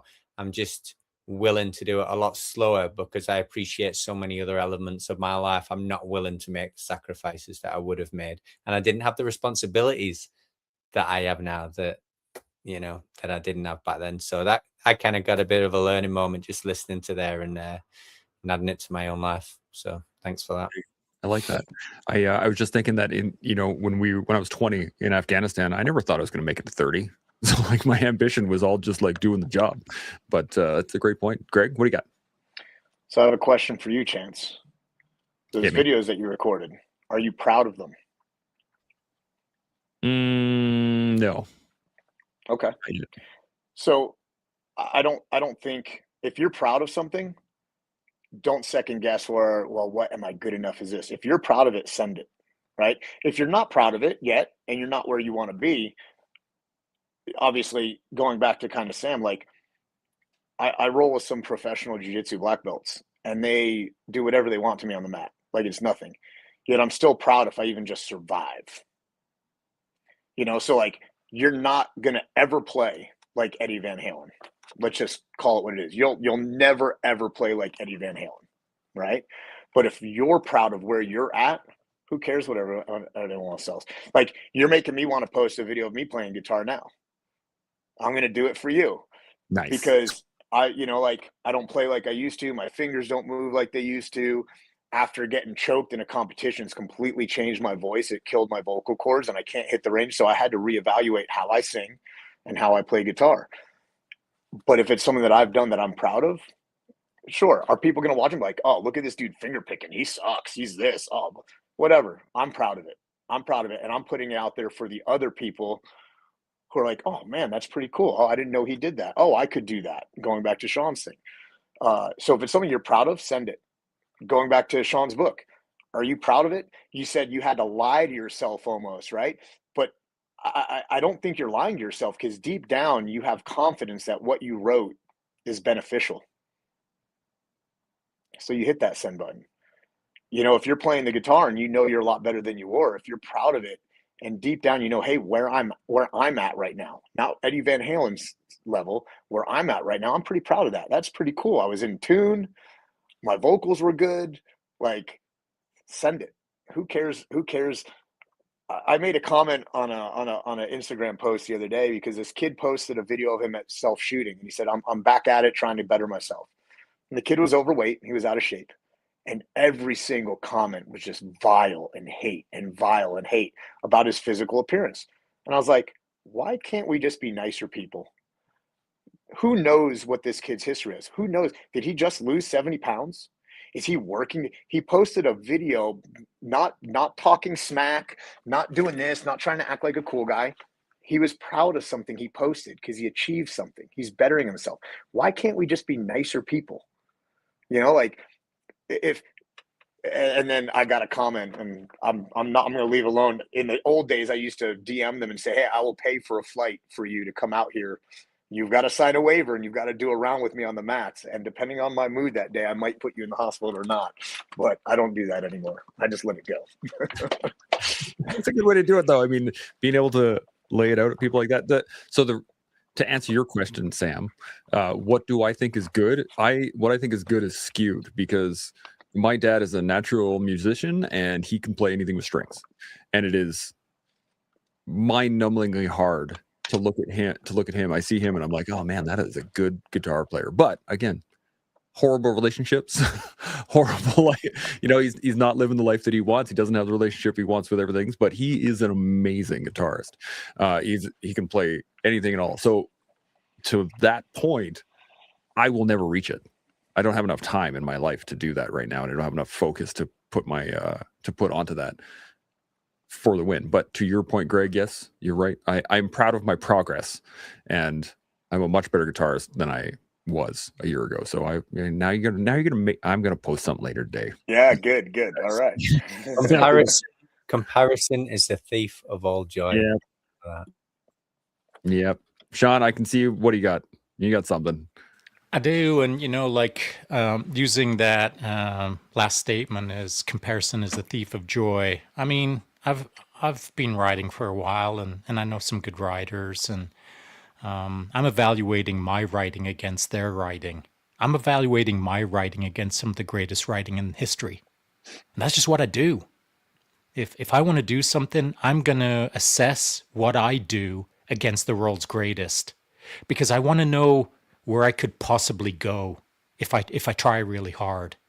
I want to hold subject matter experts as my audience, my judges, if you will, as to how I've got to try harder or engage more, if you will. And so, Chance, you'd said that you'll never be the guitar player that your dad will be. No, you won't, because you've already decided you're not going to be.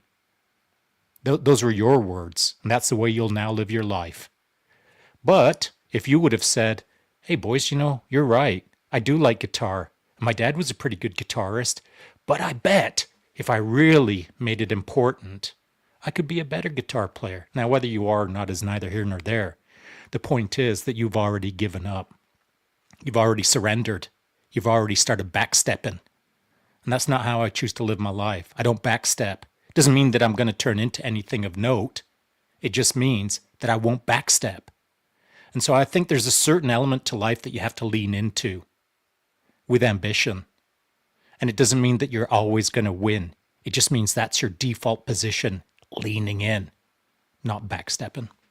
Interesting. So I just wrote this down, and I want to see if you guys play with it, because I think comparison isn't necessarily in and itself the thief of joy. We did a whole show on this actually a little while ago. But I'm going to say that comparison without ambition is the thief of joy. If all I'm doing is comparing without any sort of like drive to be that, then that's going to be the thief of joy in and of itself.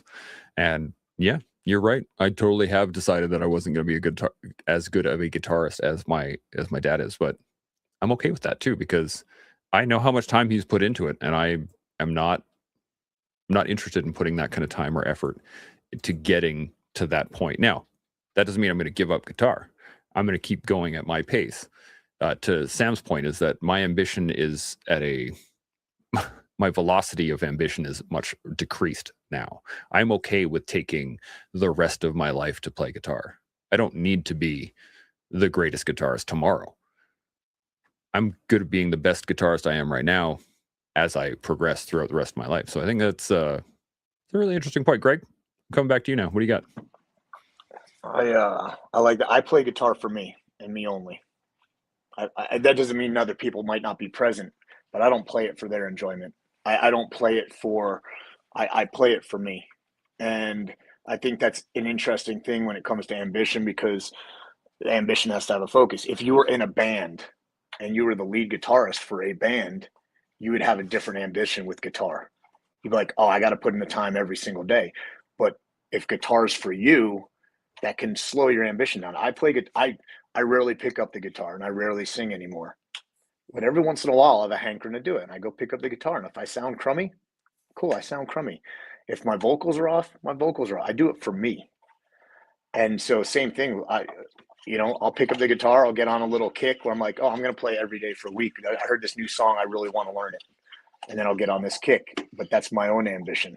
I don't play guitar. You can probably hear Lily chewing on something.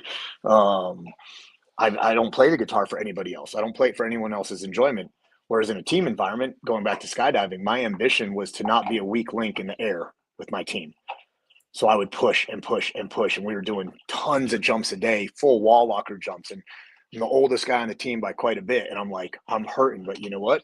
I know I'm not a detriment to the team yet.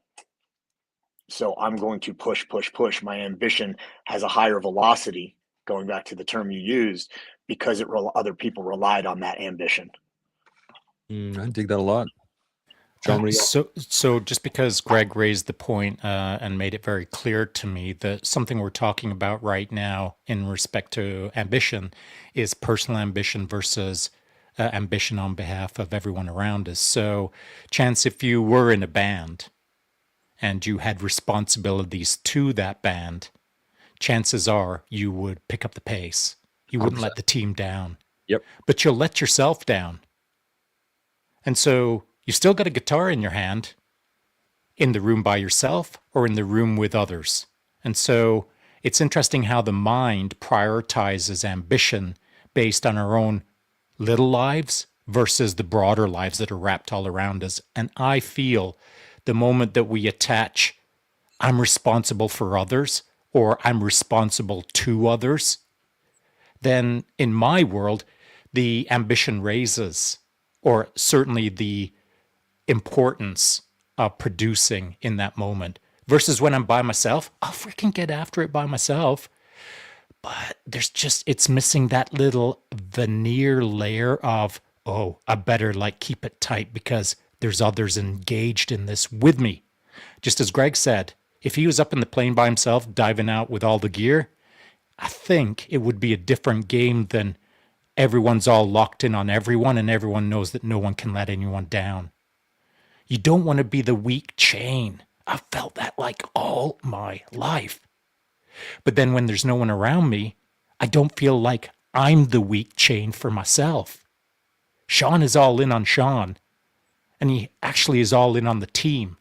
But they're two different ways of viewing the world. You know what I'm saying, Chance? I'm tracking. Absolutely. Sam, you got any thoughts? Yeah, my kind of thoughts when you were talking about that was, do you actually want to and do you actually care? Now, I'd say the fact that you're recording yourself would tell me you probably do a bit. So then it's an honest conversation with yourself of, do you actually want to be as good as your dad? If you do, you know what to do. And do you actually care enough? And if you don't, if you genuinely don't, and you're happy with a hobby, be honest with yourself with that. So, I picked up a guitar 11 years ago when I left the military. I got some therapy through a charity called Rock to Recovery, and they recommended music therapy, and I got a guitar. But I realized I tried it for a bit and I just didn't care enough. That's why I wasn't learning it, because if I did care, I'd learn it, but I wasn't learning it. So I put it down. I realized at the start, I always used to say I've got a terrible memory. I can't memorize stuff. And then at the start of this year, I decided to memorize. There was a certain chapter in the Bible, and because I wanted to, because I cared, I did it. And now I've learned from that. Oh, actually, that was a lie I've told myself for years, because I actually can remember. And now memorization is becoming a bit of a thing of mine. But I used to tell myself I had a terrible memory and believed it and lived it. But now I have a care and I want to do it. Funny old thing, I can do it. So a lot of that's mindset. And I'm super interested in asking Shaun, this will probably be a terrible analogy, but I found when I cook a nice dinner, I don't necessarily enjoy that dinner the way other people do. They're like, this is amazing. I'm like, oh, I don't know, it's not quite right. I've missed the seasoning. And when I love the fact that you do read some of the best books ever written, and I'm comparing your book to that. However, I'm not sure as the author, you have the lens to be able to do that. If it's like cooking the meal, you're probably going to think you're missing things. And actually, it's down to the people that feast on your book are the ones to tell you whether it's a good feast or not. So on that note, I'll leave it there. That's a dang good point. Shaun, you got a rebuttal? It's not a rebuttal. It's in line with what Sam said. And I feel, how you just articulated it is how I feel about the subject at hand. And that is anything that I do in my life, like I'm trying to do my best, man. The show says do your best every day. That's what I do. And that would be my advice to any young man is just freaking do your best, boys. But, that isn't good enough when you're about to put a book out to the world. You can't just say, oh, well, I did my best. That'll be good enough. That's not the way my mind works. So I do care about how it is received. It's just that I can't control it. And just like at the dinner table, I think of myself as a pretty good cook. When I'm cooking, I'm not cooking for me. I'm cooking for the people at the table. And when the meal gets served, I'm interested as to not what they think about my cooking. I'm interested as to their experience. Are they enjoying the moment, or are they begrudgingly working through the gruel that I just served them? It's important to me. It's important to me that my efforts are, to some degree, paying off for the people around me. Because if I didn't feel that way, then this whole existence would just be a one-man show. And how freaking lame would that be? And so, Sam, to your question, when I had finished writing the book, and it has been quite a journey, the end state of the book, I engaged in 3 professional level large language models, the most recent frontier models, in order to evaluate my final manuscript. And I was encouraged by the response from all 3 frontier models that state certain things that made me feel like, okay, it doesn't suck too bad. But Shaun's thoughts about whether it sucks or not are different than what other people's thoughts are. And it was helping them that got it out the door, not helping me. Interesting, Greg. I'm going to come back to you. I got some comments too, but I want to get your thought before we hit those. All right. So I think in order to achieve what we've achieved, you have to be somewhat self-deprecating. I think we all are. I see it in our industry. I see it really, honestly, in any high performer. I see some level of self-deprecation. And I feel the same way, Sam.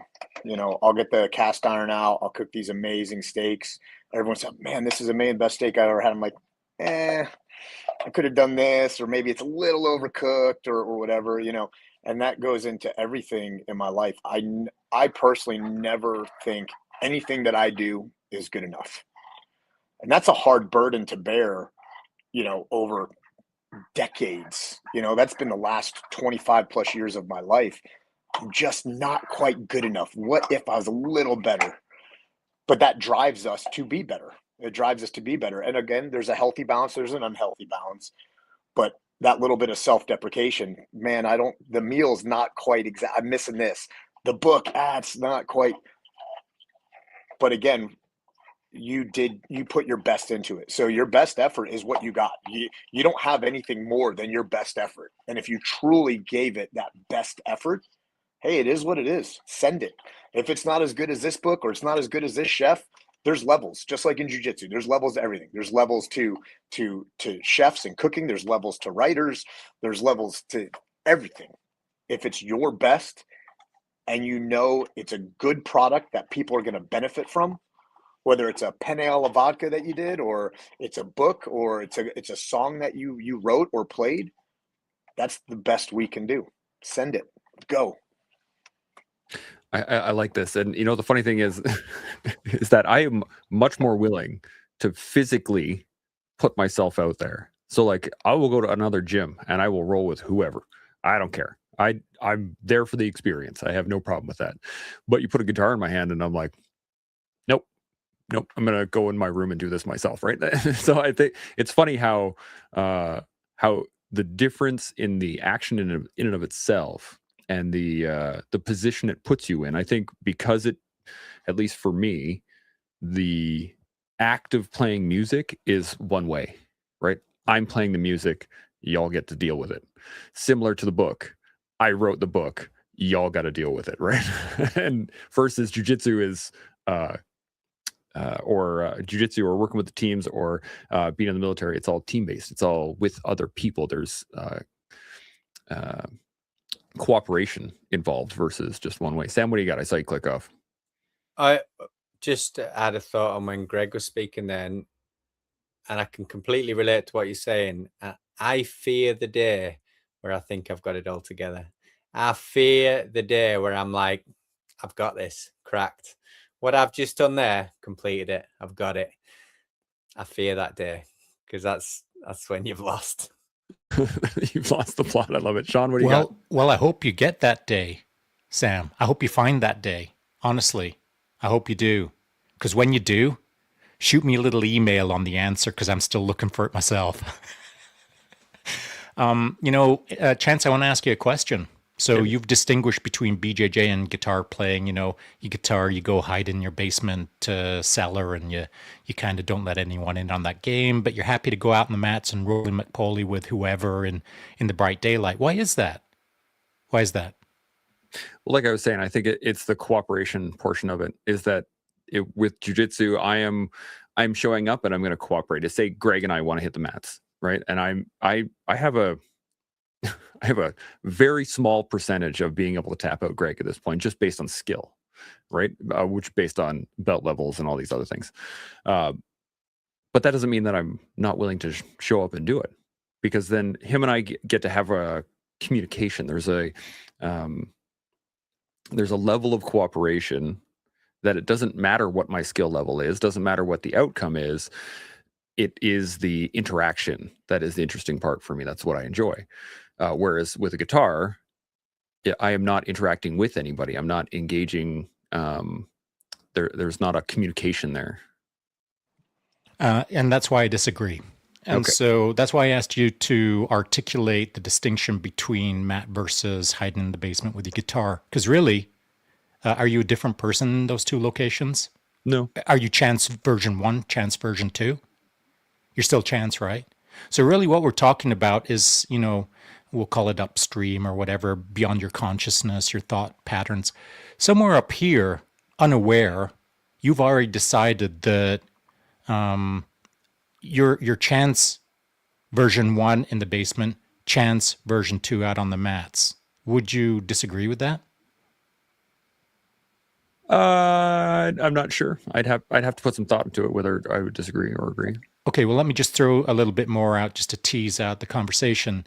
So if you're if you're excited to go and roll with Greg, and you're not too concerned about the outcome, and you're not too concerned about being evaluated, somehow you've become comfortable with the idea that Chance on the mats with Greg is okay. But then Chance in the basement is not okay. That's the simplistic evaluation. Yeah, okay, I'm tracking. But you're still Chance, and you still have the same brain, the same body, the same Chance, except you have diverged. You have created two streams of identity.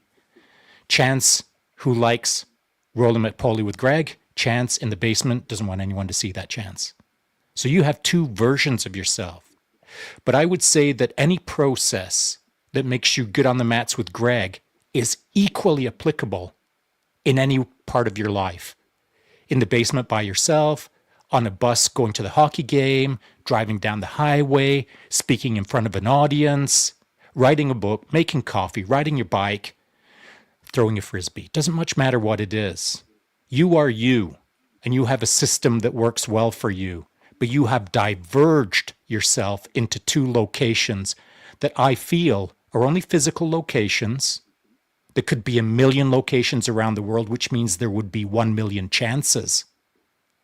And there aren't 1 million chances. There's only one Chance Burles. That's it.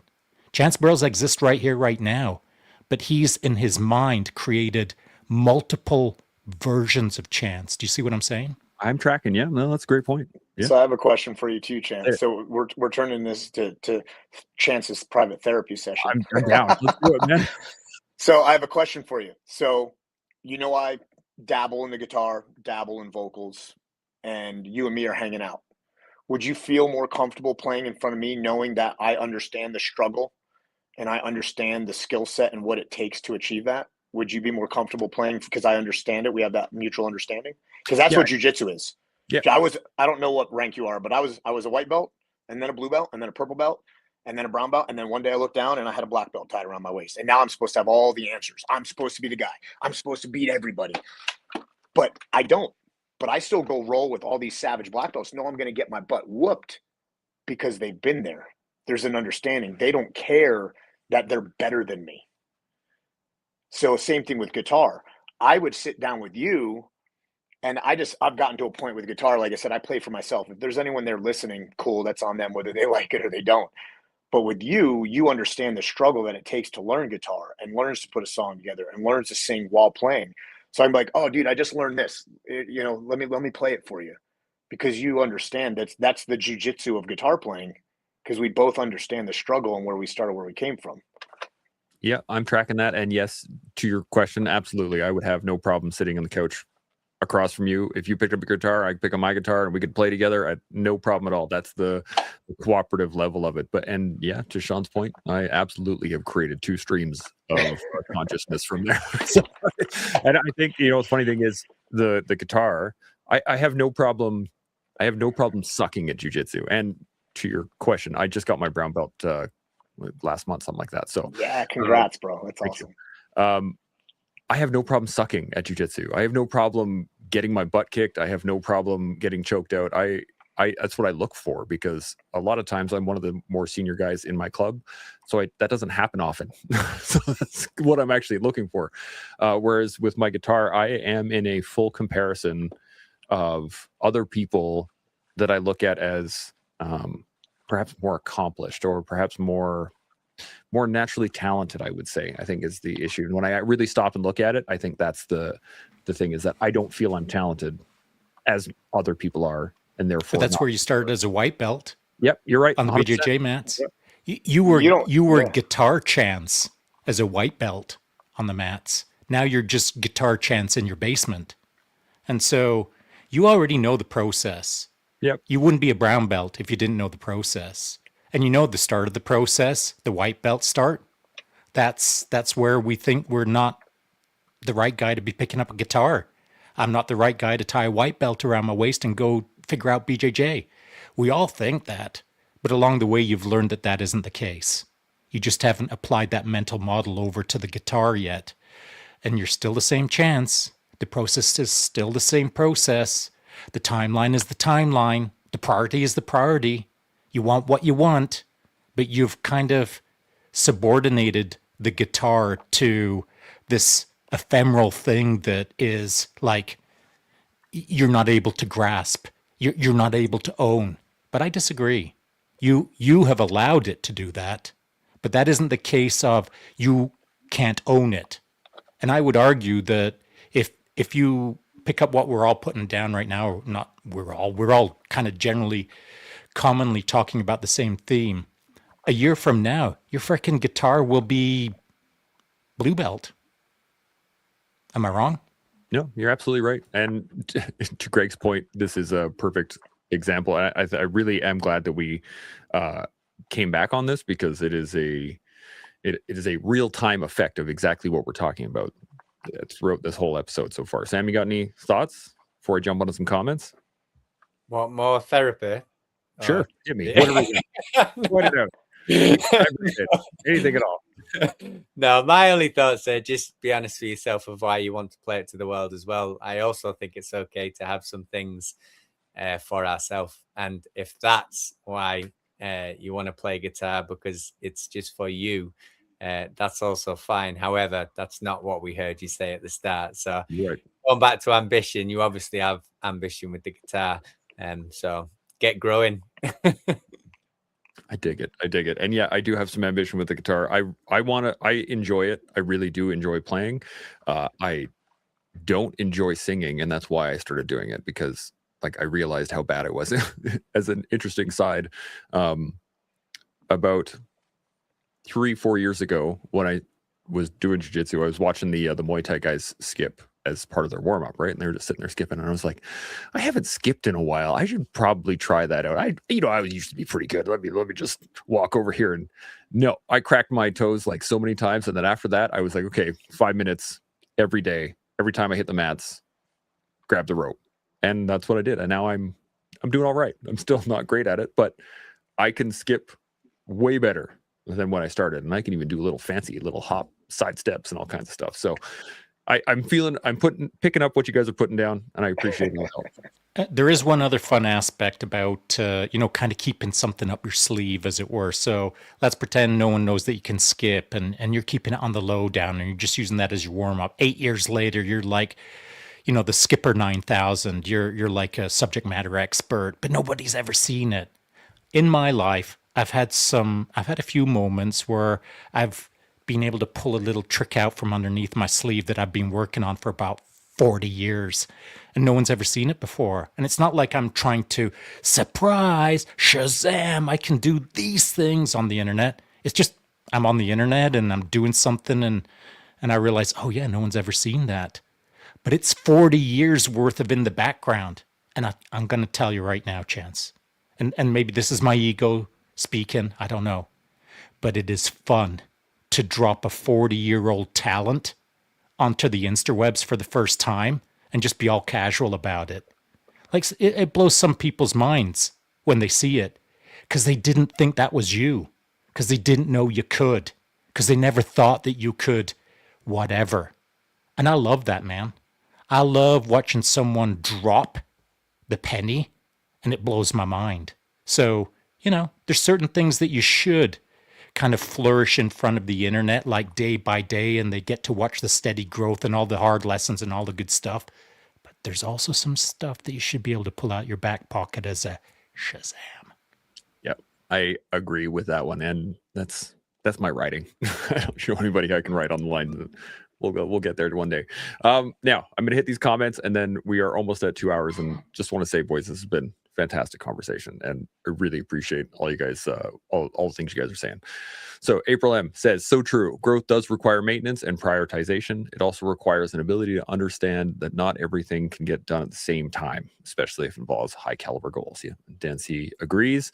And he carries on. Being the rad dude comes with learning from the others around you. I don't think I was ever a rad dude, but I learned a lot from them and added it to my toolbox. And to that point, I think that the moment you think you're the rad dude, you're not the rad dude. Right? So none of us are as cool or as bad as we think we are.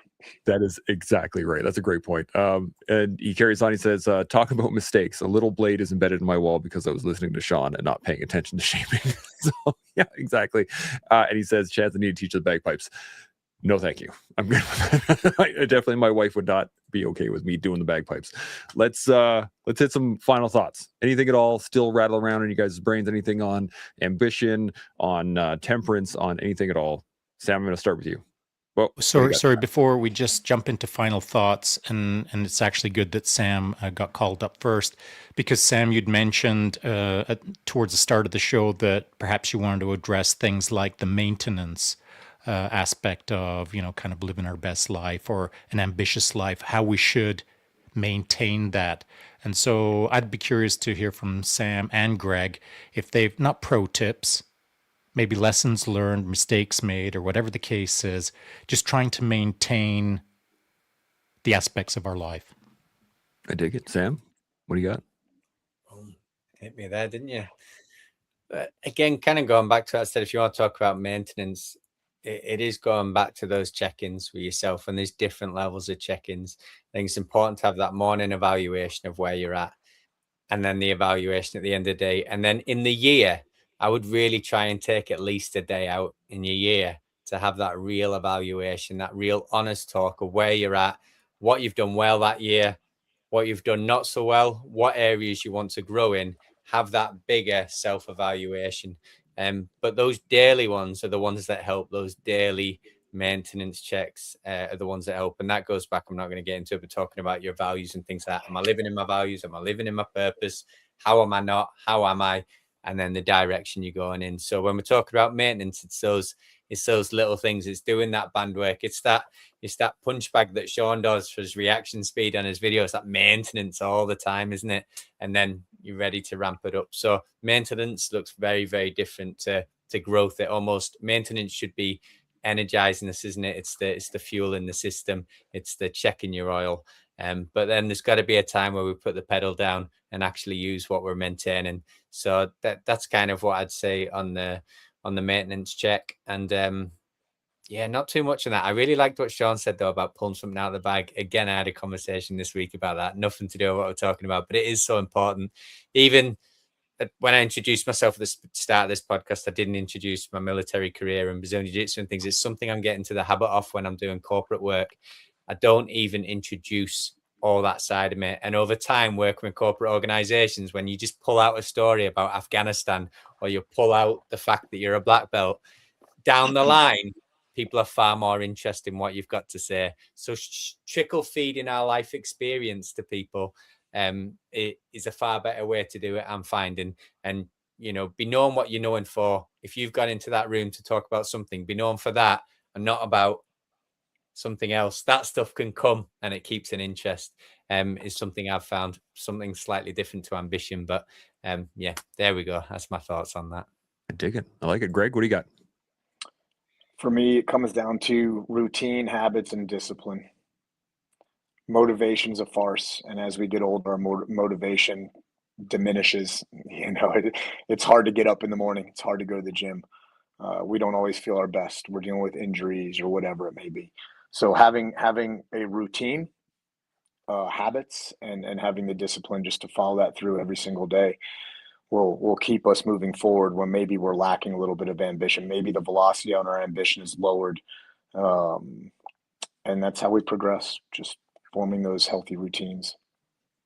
I dig it. Shaun, you're going to answer your own question. What do you got? Well, I really like those answers, but mostly because, Sam, you said something that I used to be quite bad at. And that is, I wanted someone to understand who I was too soon when I was a young man, or when I was younger, I would say. Within, 15 minutes of meeting someone, I was starting to explain to them, oh yeah, no, I know how to ride a bike. I used to be a world champion, or, just dumb stuff, man. Like, it's not like my ego. It's not like I was trying to impress the person. What I was trying to do, and this is for real, I was just trying to expedite the process. I was trying to expedite the conversation. I was trying to establish that I knew how to change a flat tire. Can we get on with something that is a two-way conversation that we can both engage in, that we understand what the calibration of the conversation is? But it was wrong. I was doing it wrong. I was too fast to explain who I am through titles and accomplishments and just dumb stuff. So what did I learn through all of that? And I haven't really thought about it until, Sam, you just said it. It is so coincidental that just 12 hours ago, when I ran my manuscript into the 3 large language models and I asked them to compare and contrast my book against the greatest books out there in this genre, it had a lot of big names in the comparison. And it stated that my book is better in these areas. Bam, bam, bam, bam, bam, bam, bam. And he also said my book is worse in these areas. Bam, bam, bam, bam, bam. And the one that stood out to me the most is it was a choice that I made intentionally, strategically, we'll call it, that I tactically executed against throughout the entire book. And it was this, that I didn't want my name in the book. I didn't want it to be about me. I wanted it to be about the wisdom that I've absorbed from all the men, all the people in my life throughout these years. The book had to be their book, not my book. And so the biggest critique of my book right now by those 3 large language models is I am failing to meet the typical standard, which is, and it called out like Jocko as an example and Goggins as an example and certain like amazing authors, whatever, great men. My failure is I am not riding on my accomplishments. In fact, I'm not even in the book. And so there's no stories, there's no me, there's no nothing about my life other than a tiny little biography of meet the author. If not for that, it would be a nameless, faceless book. But because of that, its abilities to penetrate the market have dropped to there because it ain't going to ride on a biography. It's going to ride on its wisdom. And that wisdom will be either picked up or not. And the person who reads it, that's for them to decide. But they won't be deciding based on me because I didn't want to be in the book. And so there is a balance between being invisible and being visible. And I'm not saying that we should be ambitious but not have a name. But I'm also not saying be ambitious because of your name. And so there's something to chew on in there for everyone. Bam. That is a great way to close it out too. I like that because I don't think anything is ever specified one or the other. This is the beautiful thing I've noticed with the collective and having all of these conversations that we've had so far is that there is balance in everything. And if you can maintain the balance at 30 degrees, cool. Maintain that balance at 30 degrees. If you need to be flat and level, cool. If you want to be all out on one thing, cool. But understand the balance is there. Dan C says, have a great weekend, gentlemen. Play safe. Good to see you, buddy. And other than that, I got nothing. So as we all continue to learn, build, and grow, we'll see you all next week. Chimo. Thanks, everybody, for watching and being part of the collective. If this has sparked any thoughts or resonated with you, let us know in the comments. Don't forget to like, subscribe, and share. Your support helps us grow and keeps the conversation going. We'll see you all next time.